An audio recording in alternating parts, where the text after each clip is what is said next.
All right, welcome back to Bad Behavior, wrestling's latest podcast. Today, we're going to be going over a scandal in professional wrestling that you must have heard about. If you've been a professional wrestling fan for any length of time, I'm sure you've at least at one point heard about the Ring Boy scandal of the early 90s. And just the other day, I was on YouTube and I happened to come across a video by the victim's brother, where he takes us through the whole situation. And the victim's name was Tom Cole. The video I'm going to be showing you today is his brother recanting the story, and his name is, I forgot his name, but we'll see it when I bring it up. But Tom Cole was the victim, and his brother will be taking us through the story today. And then I'm going to show you a second video, which I haven't watched yet. So we're going to try something new today, where you get my live react. But I stopped the video because I thought it was going to get really good. But basically, what he was about to show us in the second video was Bruce Pritchard and Conrad Tomlinson laughing at this situation, which just sounds incredible. I mean, how could you be laughing at this situation, right?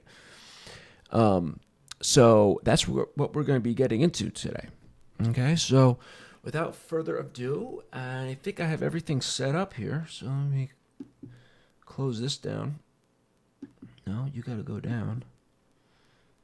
And then you got to come up. Lee Cole, that's his name, Lee Cole. Lee Cole, welcome to the show. And we're all ears. Today I'm going to do a little show, and it's going to. Right now we hear a lot of stuff going on about Vince McMahon, but we need to remember, and you know, I've been told not to say things, that to watch it I could be sued, but you know, my brother took his life. It's going to be 3 years ago, on the 12th of this month, and a big part of what happened to Tom. Tom had several reasons why he took his life. Anytime someone takes their life, there's usually several reasons. But one of the big reasons was the WWE and Vince McMahon. But Vince McMahon had help in this. And it seems like people are forgetting two names that should be part of this. And that's Jerry McDevitt, who was the house lawyer for years. Jerry McDevitt overseen cover-ups. Jerry McDevitt, Esquire. Jerry McDevitt. Look at that. Went out of his way to contact my brother.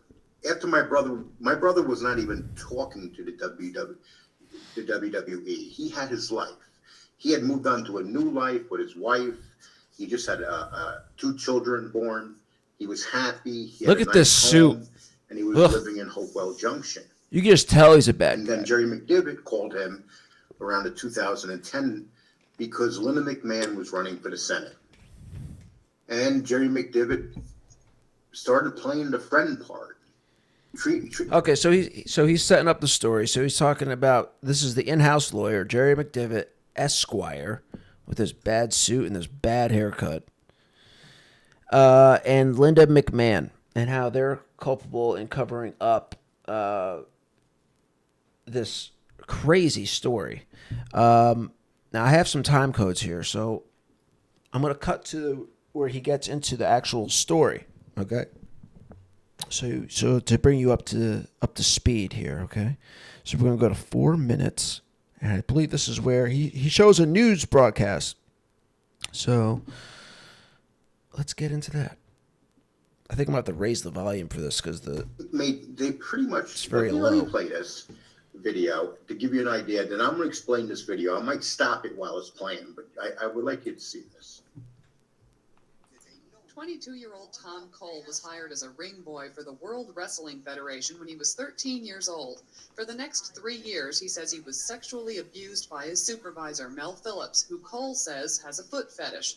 And Cole says there were other abusers besides Phillips. I was grabbed on numerous occasions in my testicles and my buttocks by Pat Patterson of the World Wrestling Federation, and Terry Garvin propositioned me when I was 16, offered me cocaine and all kinds of drugs to have sex with him. When I refused, I was let go from the company when I was 16, and then I returned again when I was 19. I was let go again because I refused Terry Garvin's advances. So Cole hired a lawyer and ended up with a $55,000 settlement to cover lost wages. As for Mel Phillips, he was fired from the company. But Cole's family... They're not talking. Okay, I gotta lower the volume because the newscast is very low, so I have to raise the volume all the way. But when he speaks, I can lower it. About Terry Garvin. Terry Garvin was fired from the company too. Neither one ever came back. Now my family, we went up there for a protest. Got my sister Joan, my mother, my niece, and her friend. They went up there and protested in front of the building. And the funny thing is, when they were in the front of the building, Linda McMahon came out with a camera crew and started filming them because reporters from another station was filming my family. Family says firing Phillips wasn't enough, and they were at the Stanford headquarters today demanding justice. I would like to see Mel Phillips put behind bars where the hell he belongs. Because he's a child molester, the man. He can just, it's enough for him just to step down from his job. He's walking the streets, he's molesting children. The man should be put in jail. World Wrestling Federation President Linda McMahon says an outside investigator concluded there was no evidence of Phillips molesting employees, but the company fired. Okay. Look at this haircut. Ugh. No wonder why Vince McMahon wanted to sleep with all these other women. I mean, can you imagine being an eligible bachelor in the early 90s? Women like this walking around with their shoulder pads and this poofed out hair. Awful. So she said that they came up with evidence that Mel Phillips was not molesting nobody. Mel Phillips was originally with the company, then they fired him because of issues with the boys. Matter of fact, Vince McMahon told a reporter, Phil Munchnick, that very detail. And shortly after that, they hired him back, even though they knew he had trouble with the boys. And then on top of that, she's saying that they couldn't find nothing. But the FBI, when the feds came down on Vince during his trial back in '93, they also had a video of Mel Phillips playing with boys' feet for a couple hours, putting them, in his crotch, doing nasty stuff. So that's proven wrong too. Linda McMahon knows this. Linda McMahon's a liar. She's been a liar her whole damn life. Him anyway. First, he was put on suspension pending an investigation. The investigation was taking so long. There was so much negative happening with it that we finally told Mel that it was better for him and better for our company for him to go on in a different way. McMahon doesn't deny Phillips had a foot fetish, but she said it had become a joke and was blown out of... You hear that? Wait, gotta lower this. Lower this again. Okay. The foot fetish with boys had become a joke. So here's an adult woman who has children, and she had children at this time. She is actually literally saying that it's become a joke. So terrorizing boys and putting their feet between a man putting their feet between his crotch and getting an erection and doing whatever else, which we know he did, is okay. To Linda McMahon, that never meant nothing. That meant that it was just a foot fetish. That's all it was. It was just a grown man with 13, 14-year-old boys doing this. But it was just a foot fetish. And they never mentioned Terry Garvin. You notice that? But Terry Garvin never came back to work either. He was another person that was fired because of my brother's lawsuit, as was Mel Phillips. The proportion. You call a man filming your feet for hours at a time and playing with your feet and making you cry when you're only 13 years old and recording it for his own sexual purposes. If she calls that normal, then obviously there's something wrong with her also. Yeah. All right, he's about to talk, I think. Let's lower this again. Wrestling Federation. Okay. I wanted you to see that. There's more behind that story. There's more things that Linda said in that. Lies. about my brother, them paying for my brother to go back to school and stuff. My brother was uneducated. He didn't even graduate high school, and they wanted to put him in college. Okay, first of all, they wanted to get him out. They wanted to have a reason to fire him. If he failed school, they could fire him. And that was in a contract. My brother was a street kid that didn't even have a high school diploma. And they knew that.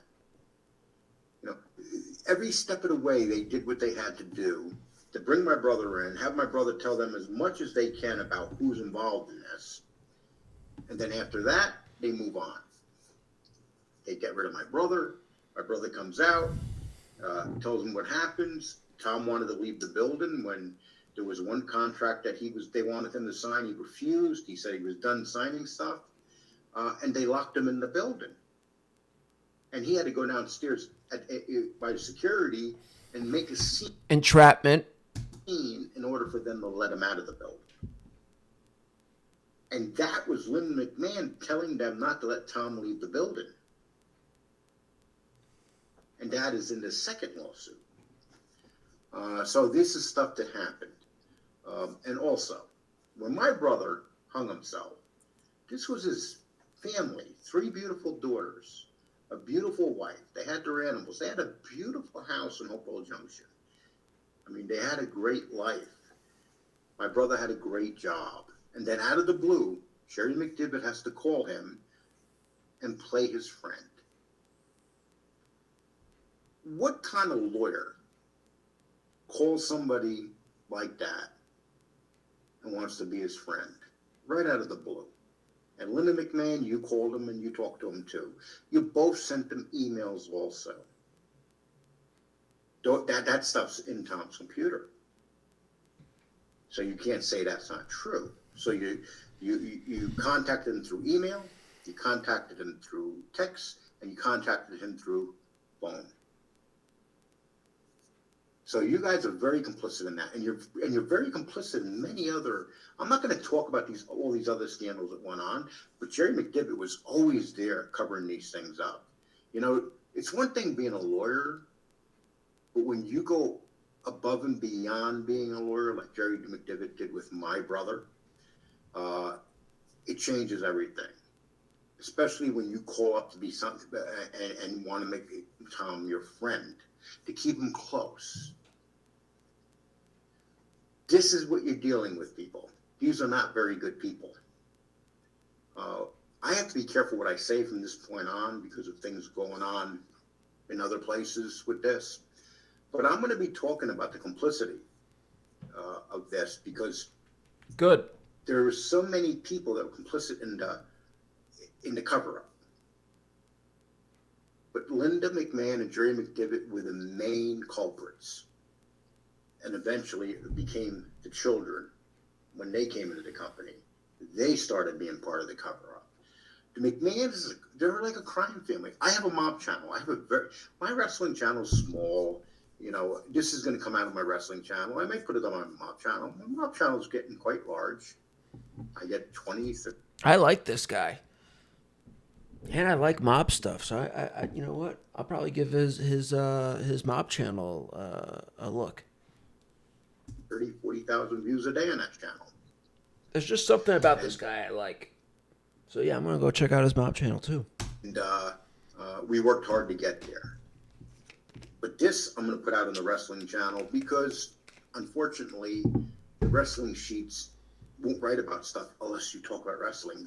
See, that's the problem with the writing, with the dirty sheets, they call them. These are some weird people that have all these sites and stuff, and about wrestling. But they were also as guilty because a lot of them treated my brother nice in the beginning. Then they turned on him. They didn't need him no more because they wanted to keep Vince McMahon happy. That's a whole different video, and I'm going to name those people. So you people that think I'm not going to name you, you dirty bastards with the sheets and stuff, well, I'll be naming you, and I'll be coming after you too. Yeah. People might say, Lee, it's personal. Yeah, it's personal because No. It's never personal. It's never personal, Lee. It's always business. Talked to me, then half hour later, he hung himself. And when they found my brother, his phone was on the ground and it was open, and it was my name there as his final call on the phone. And it was his way of saying goodbye. And it's just horrible stuff that happened. And to see Vince McMahon get away with this stuff, and then his daughter, she started treating the wrestlers horrible. A woman hung herself and killed herself, basically, because the daughter had no pity on her when she was injured. What? Who's that? Besides that, people, I just wanted to put that out there. I missed that. And let's remember that Jerry McDevitt and Linda McMahon Wait, somebody killed themselves because Stephanie McMahon? What did he say? Wait, we got to go back to that. The rest was horrible. This horrible stuff that happened. And to see Vince McMahon get away with this stuff. And then his daughter, she started treating the wrestlers horrible. Okay. A woman hung herself and killed herself, basically, because the daughter... Do you guys know about this? We need to find out who that is. Wait a minute, we got to find out. Besides that, people, I just wanted to put that out there. And let's remember that Jerry McDevitt... I'm going to put that down on my notes. ...are as guilty as Vince McMahon because they covered it up. They destroyed people's lives. They called people liars. They did everything. Linda went and did a story with a paper in North Carolina and said that the only reason Tom was doing this is because of his brother, which was bullshit. All right, we're going to look into that. Tom did this because Tom came to me about it. I don't know how I missed that one. He told me that so much that I got an article. Maybe it's in the comments. And that's how this started. Okay, so that's the end of this video. But anyway, people, I want you to let me know what you think underneath this. Have a nice one.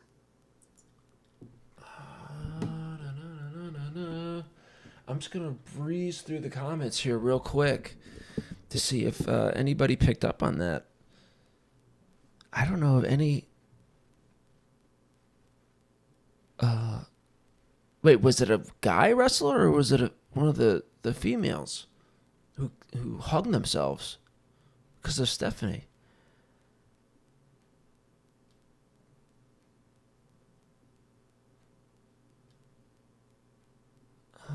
No, I don't see anything in the comments. All right, we're gonna look into that because we need to know who that is. We need to verify that. That sounds real interesting.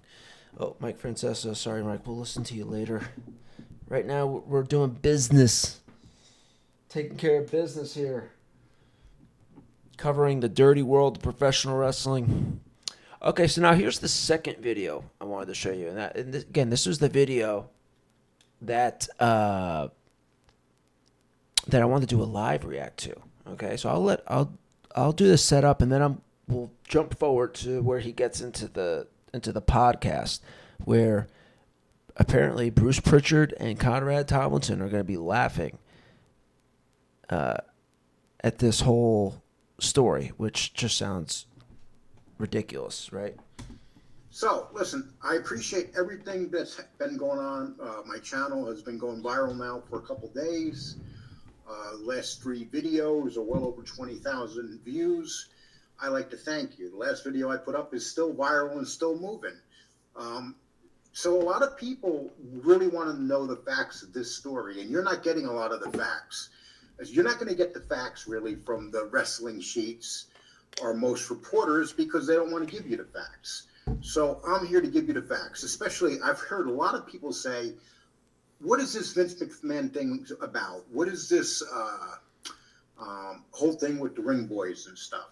And I want you guys to understand one thing. What happened with the Ring Boys?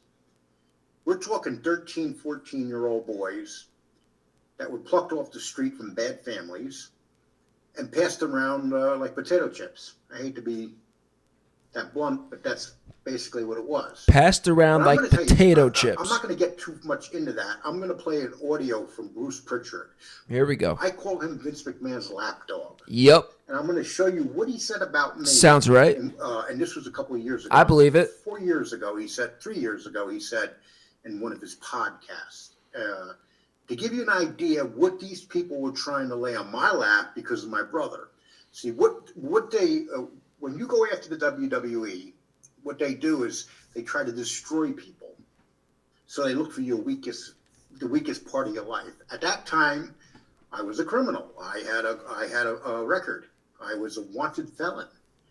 But that's another story in itself. A lot of people know that. I'm not a wanted anything now.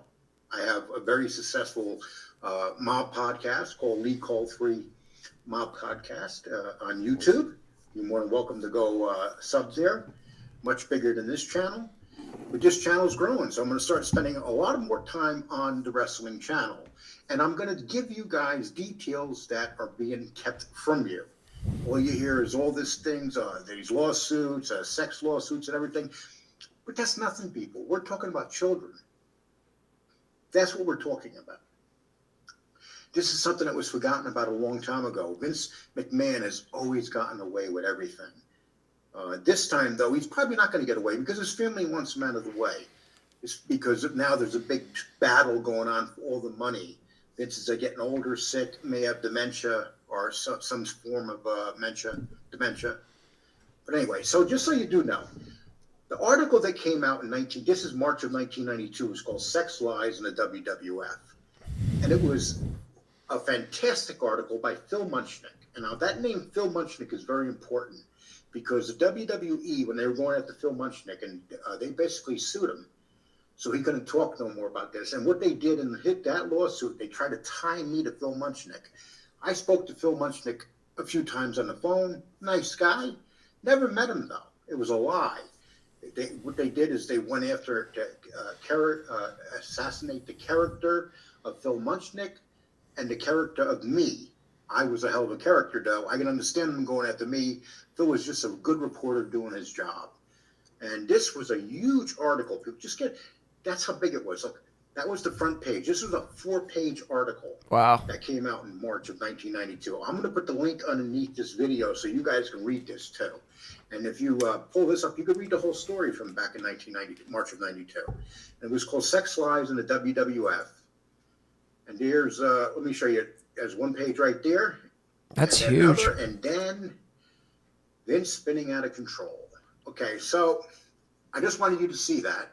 And I'm going to pull up this guy, Bruce Pritchard. You guys know Bruce Pritchard as Brother Love. Bruce Pritchard was pretty much, probably still is, Vince McMahon's lapdog. He did a show with Conrad Thompson. And another suspect guy. People may say, oh, he was responsible for a series on Vice. I think there might be something up with that fucking Thompson, too. I do. A lot more behind that. I can't wait for this. I can't wait. I hope this is good. I'll say that for another time. But Conrad Thompson is part of this. I want you to hear this audio just so you can see how ridiculous these people sound. This guy Pritchard went out and did this. And my brother was still alive when he did this. But I want you guys to hear it. Give me 1 minute to pull it up, please. Yes.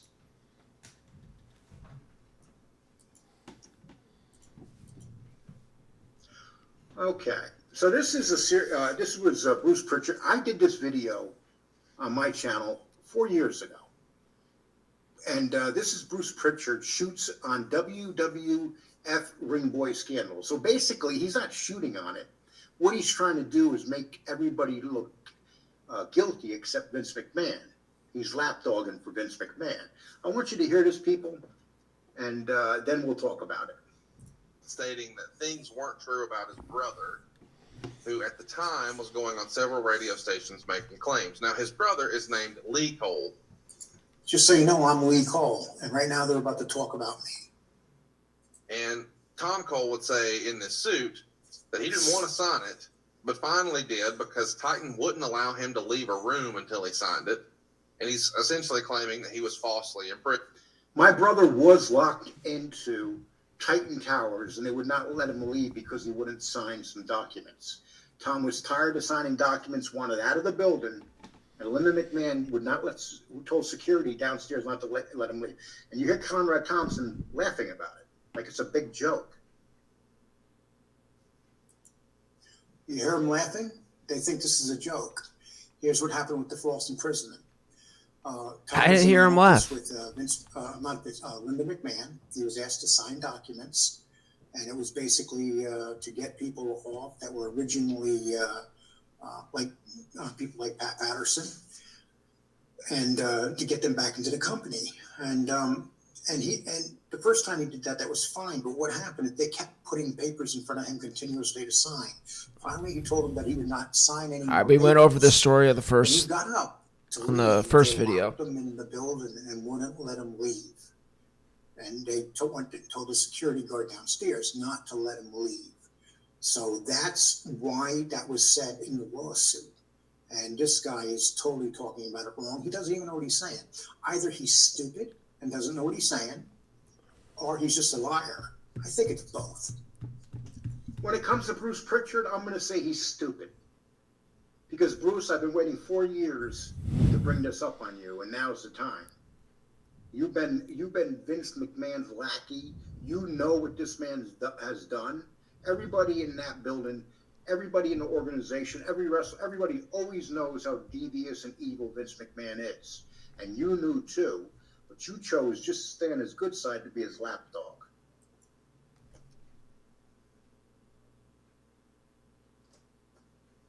This is directly from the Observer. While this isn't certain, given the wording of the Titan lawsuit against Phil Mushnick, it can be ascertained that the statements Cole signed claimed Mushnick and Lee Cole had conspired against Titan and induced Tom to create an untrue story, which may have been a key point in the lawsuit. So here's what they're saying. They're saying that I, along with Phil Mushnick, conspired in a story to destroy the WWF.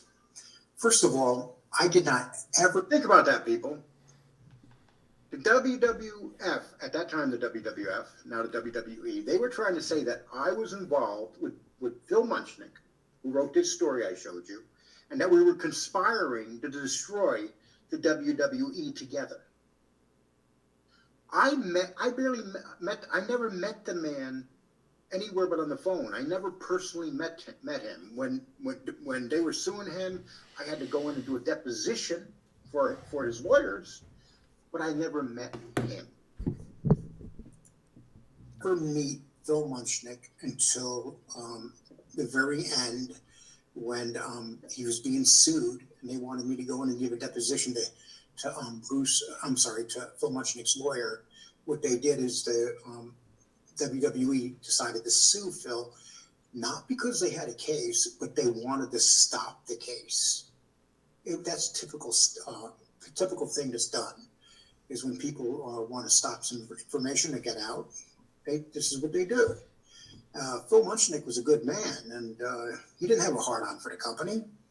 His issue was the company basically had wrestlers that were dying. People were getting continuously working 300 days a week, and drugs were being proven. People were... I want to get to the part where we see Bruce Pritchard laughing. This is taking a little too long.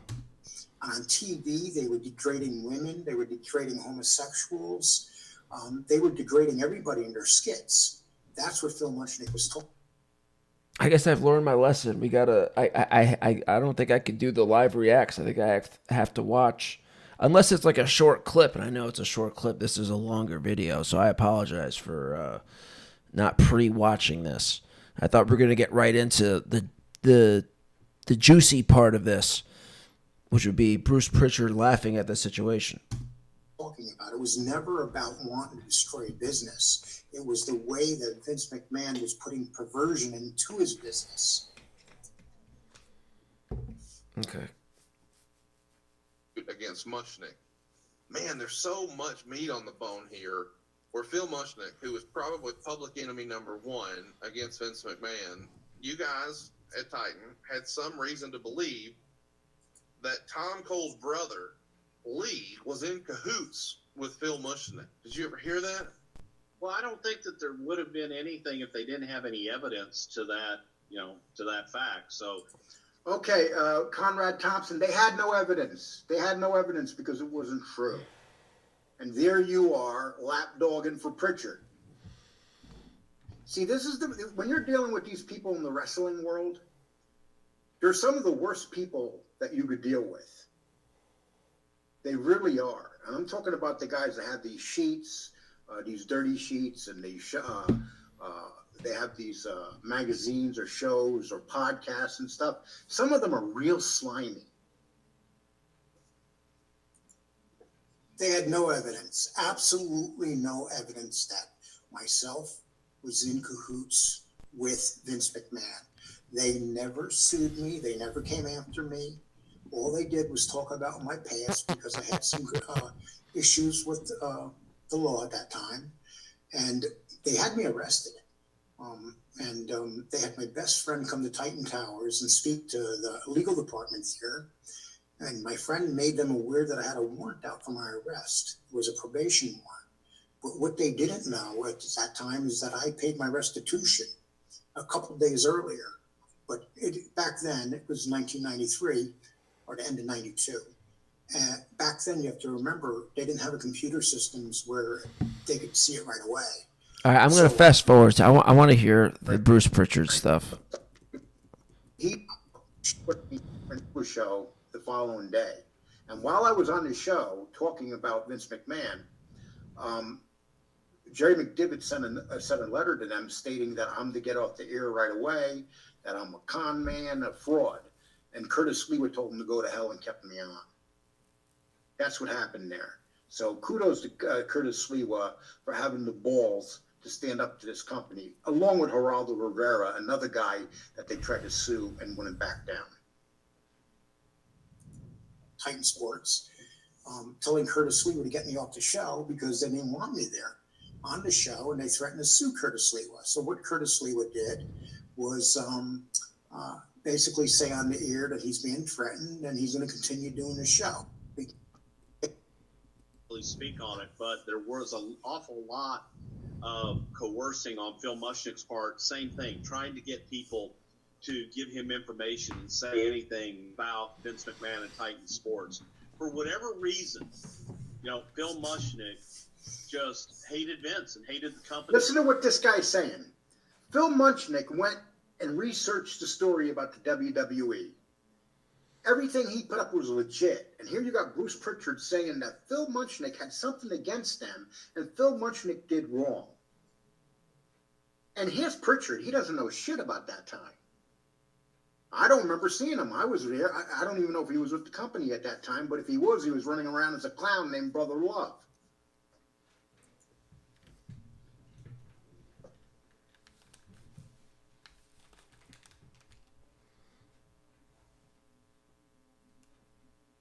Boy, his thing is absolute paranoia. Hated professional wrestling and professional wrestling. His connections giving him worse problems than me. Wrestling fans. Let's talk about this. Phil Mushnick never said anything about wrestling fans. He didn't hate nobody. He was a reporter doing a story about a man that was committing a lot of crimes and getting away with it. You have to remember the FBI put charges against Vince McMahon, and after he spent a ton of money, he was found innocent. So, you know what? I guess he is innocent until proven guilty. But Vince McMahon, I met with Vince McMahon, and I remember what Vince McMahon said to me. Me and him were driving alone in his car. And we were going, and this is the first night that we were negotiating. He brought me to a restaurant where Linda McMahon was driving with my brother Tom. And on the trip there, Vince McMahon looked at me and said, I lost it all once before, and if I lose it over this, I'll get it all back again. That doesn't sound like an innocent man to me. He knew he was guilty, and he was very worried. Do you think Vince McMahon's going to spend time letting a street guy like me in his car and driving me around, taking me out for dinner along with my brother? Do you know how much Vince McMahon had to be creeped out that he had to deal with me and my brother? A couple uneducated street guys. Can you imagine how angry he was? Because I remember when I was sitting down talking to him and me and him started arguing the last day, his veins would pop out in the neck. I could tell the guy wanted to come across the table and hit me. Because the last day I walked out of there, Vince McMahon and I did not like each other. I mean, we got into it quite a bit the very last day. If we were just a couple of chumps, that's not why he took us. He was so scared that the sex scandal was going to be what brings down the whole entire WWF at that time. And there's so many things going wrong in the WWF at that time, and it was pretty sad. I'm going to get on to the part about the young. We're going to stop this story right here, and I'm going to move on to another video. Okay, so people, that is something I did on my mob channel. If you go to my Leave Cole 3, all you got to do is put that in for YouTube. It will take you right there. It's a much bigger channel than this one. That is one of my first videos I ever did. I guess that's it. My second video I didn't hear the laughing. I ever did in the show, and that was for you. I started that channel I thought we were really going to get Bruce Pritchard there. in 2019. I got away from it for 2 years and started up in 2021, 3 months after Tom committed suicide. I wanted you to hear this stuff, people, because there's going to be a lot of things you do not hear because they don't want you to hear this. You're not going to hear it from the shows talking about it. You're not going to hear how, and none of these guys you're going to hear it from.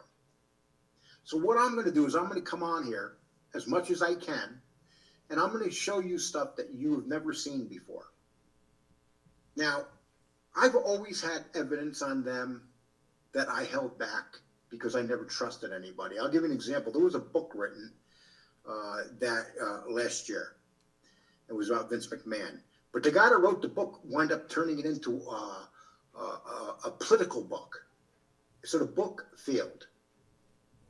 He had the opportunity to write a very good book, but he turned it in about him and Trump. And so he made it too political, not understanding that a good majority of people in the WWE are conservatives. They don't want to read that negative stuff. The man should have just did a book right down the middle, but he couldn't do it, and that's the problem. So we got a lot to discuss, people, and I hope this helps you somewhat. I'll put this underneath and read that story from 1992 by Phil Muchnick, and think about this. You heard right there Pritchard and Conrad Thompson together. Conrad Thompson laughing about Tom saying that he was locked in it, laughing like my brother was lying. I didn't hear the laughing. Did you guys hear the laughing? This is because these guys are lapdogs for Vince McMahon. I mean, this is true. Vince McMahon would tell him to jump, and he would jump. And I know people are going to say, "Oh, they did that series on Vice." They never really went after Vince on Vice. They even had. They even let his daughter. I'm sorry. They even let the lawyer. So, all right. So we didn't get the juicy laughing that I thought we were gonna get. He says it there. I didn't hear the laughing. Let me know if you guys heard the laughing. But I mean, still, look. This doesn't. This doesn't take away from the point that this is a very. I mean, this situation's awful, right? To have guys and Pat Patterson and the Brooklyn Brawler. What was his real name? What did they say his real name was? The Brooklyn Brawler. Mike Lombardi? Is that his name? Those guys were with the WWF and the WWE for quite a while. I know Pat Patterson's dead. I don't know about the Brooklyn Brawler. So I believe that story. I mean, these guys I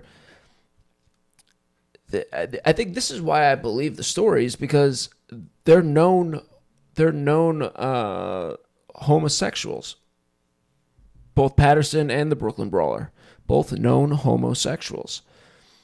Which, well, we know now they're known to be homosexuals now, but like in the early 90s, how would this kid know that in the early 90s? Everybody knows this now, but how would this kid know that in like the early 90s? And that, they would be doing, sick stuff like this, right?